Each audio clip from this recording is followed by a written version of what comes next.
모두 잠든 한밤중에 라합과 정탐꾼은 성벽 탈출 작전을 감행합니다. 두 정탐꾼은 성벽 꼭대기에 위치한 라합의 집에서 미리 준비한 줄을 타고 창문 밖으로 빠져나왔습니다. 라합은 단지 창밖으로 정탐꾼들을 빠져나가게 해줬을 뿐 아니라 그들이 안전하게 여리고 성 밖을 나가 이스라엘 본진으로 돌아갈 수 있도록 지혜로운 조언을 해줍니다. 그것은 요단강 주변의 강화된 수색을 피하기 위해서 3일간 산속에 숨어 있으라는 것이었습니다. 라합은 이스라엘 정탐꾼들과 맺은 언약을 지키는 일이 자신의 목숨을 건 위험한 일이었음에도 불구하고 끝까지 그 언약에 충실했습니다. 이에 정탐꾼들은 이제 자신들이 라합을 향한 언약을 지킬 것이라며 우리가 이 땅에 들어올 때 우리를 달아 내리운 창에 이 붉은 줄을 매라고 말합니다. 창에 내리운 붉은 줄이 진실한 표가 되어 여리고의 진면에서 라합과 라합의 가정을 구원할 것이라는 말입니다. 이는 이스라엘 백성이 애굽의 장자 재앙이 임할 때 그들을 구원할 표로 유월절 양의 피를 문인방과 좌우 문설주에 바른 것과 같은 맥락입니다.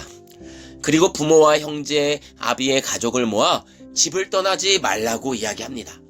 라합의 도움으로 정탐꾼 2명은 안전하게 이스라엘 본진으로 돌아옵니다. 그리고 여리고에서 있었던 모든 일들을 여호수아에게 보고합니다. 이 장면을 보면서 광야의 가데스 바네아에서의 12 정탐꾼 이야기가 떠오릅니다. 그들 역시 여리고 지역으로 정탐을 갔습니다. 높고 단단한 성벽, 크고 장대한 여리고의 군인들 앞에 10 정탐꾼은 간담이 녹았습니다. 그들에 비하면 자신은 메뚜기와 같이 초라해 보였습니다.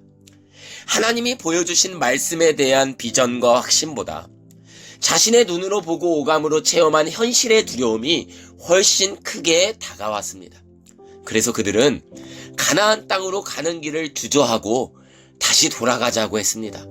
그 땅에 가면 죽게 될 것이라고, 우리는 상대가 되지 않는다고 그렇게 말했죠. 하지만 그들은 가나안 땅에서 여리고 군사들에 의해서 죽지 않았습니다. 약속의 말씀에 대한 불신앙으로 광야 생활 중에 가나안 땅을 밟아보지도 못하고 광야에서 죽음을 맞이했습니다. 오늘 본문은 그러한 긴장감을 다시 한번 가져다 줍니다. 삼엄한 경비와 아슬아슬한 위기를 뚫고 가까스로 이스라엘 본진으로 돌아온 2 정탐꾼은 여호수아에게 어떻게 보고할까요? 정탐꾼 2명의 움직임마저 철저하게 감시하고 추적하는 여리고의 방비태세에 어쩌면 군사적인 철저한 준비 없이 이 땅으로 가는 것은 무리라고 판단했을지도 모릅니다. 기생 라합의 집으로 들어가자마자 그들의 움직임이 왕에게 보고될 정도로 철저한 경비태세에 크게 놀랐을지도 모릅니다. 그러나 보십시오. 하나님께서는 여호수아에게 말씀하셨습니다. 마음을 강하게 하고 담대하라고, 놀라지 말라고, 내가 모세와 함께 했던 것처럼 너와 함께 할 거라고, 너에게 약속한 이 땅을 다 줄 것이라고. 그리고 하나님께서는 여리고 입성을 앞둔 첫 번째 전쟁 앞에 여리고의 이방인 여자 기생 라합을 통해 다시 한번 확신을 주십니다. 24절 말씀입니다. 진실로 여호와께서 그 온 땅을 우리 손에 주셨으므로 그 땅의 모든 주민이 우리 앞에서 간담이 녹더이다 하더라. 아멘. 정탐꾼은 라합을 통해 알게 되었습니다. 겉으로는 여리고의 성벽이 화려하고 방비 태세가 완벽해 보여도 그 땅의 모든 사람들이 여호와 하나님이 행하신 일로 말미암아 두려워하고 있다는 것을 말이죠. 아마도 여호수아는 가데스 바네아의 정탐꾼 사건을 회고하며 많은 수의 정탐꾼을 보내는 것이 중요한 것이 아니라 하나님 주신 약속의 말씀을 굳게 신뢰하는 믿음의 사람을 뽑아 정탐을 보냈을 것입니다.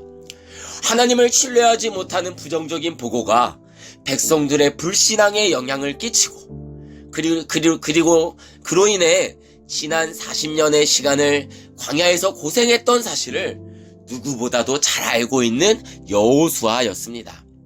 두 정탐꾼도 이러한 여호수아의 마음을 잘 알았겠죠.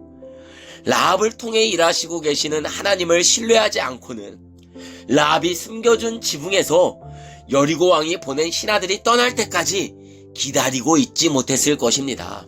또한 라합의 신앙적 고백과 결단은 정탐꾼과 이스라엘 백성에게 전투를 할 수 있는 사기를 북돋아 주었고 승리에 대한 확신을 갖게 하였습니다. 라합은 그들에게 하나님이 우리와 함께 있다는 것을 증거해 주었습니다. 라합은 여리고에 있었지만 그의 마음은, 그의 신앙은 애굽에서부터 광야에서 그리고 곧 가나안에 이르게 하실 여호와 하나님께 있었습니다. 여리고 왕이 아닌 여호와 하나님을 두려워하며 그분 앞에 자신의 신앙을 삶으로 고백하고 있습니다. 이 모습을 본 야고보 사도는 믿음과 행함의 조화, 특히 행함으로 증명되는 믿음에 대해 강조하며 이렇게 말합니다. 우리 조상 아브라함이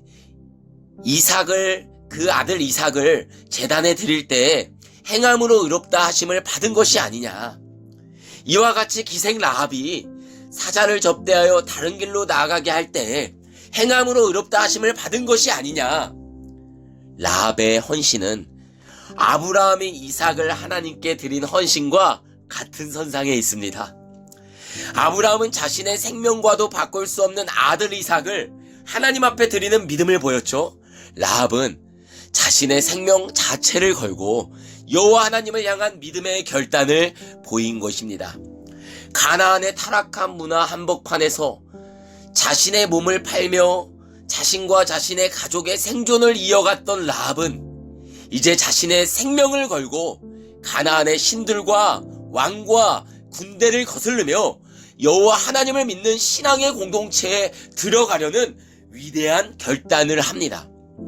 여리고가 무너질 때까지 라합은 큰 두려움과 생명의 위기 속에 살았을 것입니다.